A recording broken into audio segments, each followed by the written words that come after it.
అలా స్ట్రగుల్గా నేను మళ్ళీ నా జోన్కి వచ్చేసిన.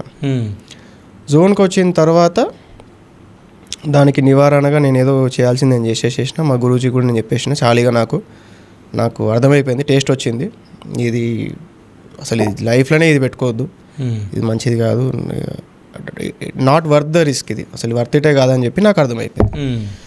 సో అప్పుడు ఆ రోజు ఎప్పుడైతే నేను అది చేసినో, ఆయన మీద చేసినందుకు మా గురూజీ ఏం చేసి, నీకు ఇంకా కూడా నీకు కొంచెం ఎక్స్పీరియన్స్ ఉండాలని చెప్పేసి నేను కూడా చనిపోవడం అన్న జరిగింది ఆ రోజు ఒకసారి.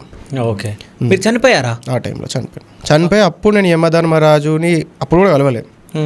చనిపోయిన తర్వాత నేను మళ్ళీ స్వర్గంకి పోవడం జరిగింది. ఓకే, కాదు, మీరు చనిపోయిన తర్వాత మిమ్మల్ని ఎవరు తీసుకుపోయారు పైకి? తెలియదు, నేను చనిపోయిన నాకు మళ్ళీ కాన్షియస్ ఓపెన్గా నేను స్వర్గంలో ఉన్నా ఆ టైంలో. ఎంత స్టోరీ లెక్క ఉంటుంది, నమ్మద్దు కానీ కొట్టి పడేయద్దు, అన్వేషించాలి, మన లోపల మనం అన్వేషించాలి. నేను ఒక విషయం చెప్తా, మనం చనిపోయిన తర్వాత ఆత్మ బయటికి వచ్చి ఆత్మ పైకి వెళ్తుంది, అవునా? బాడీ అనేది ఇక్కడ ఉంటుంది, అవునా? సో మీరు వెళ్ళేటప్పుడు మీకు అర్థమవుతుంది కదా.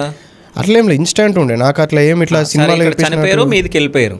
చనిపోయినా అసలు చనిపోయిన విషయం కూడా నాకు గుర్తులేదు. ఓకే, నేను అది అయిపోయిందా, ఇంటికి వచ్చినా, నేను నాది రికవరీ ఏదో చేసేసుకున్నా, పడుకున్నా, లేచేసరికి స్వర్గంలో ఉన్నా.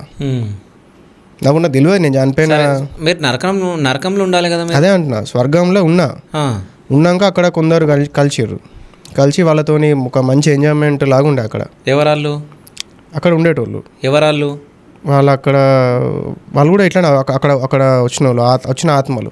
ఎవరాళ్ళు తెలియదు నాకు ఎవరో వాళ్ళు.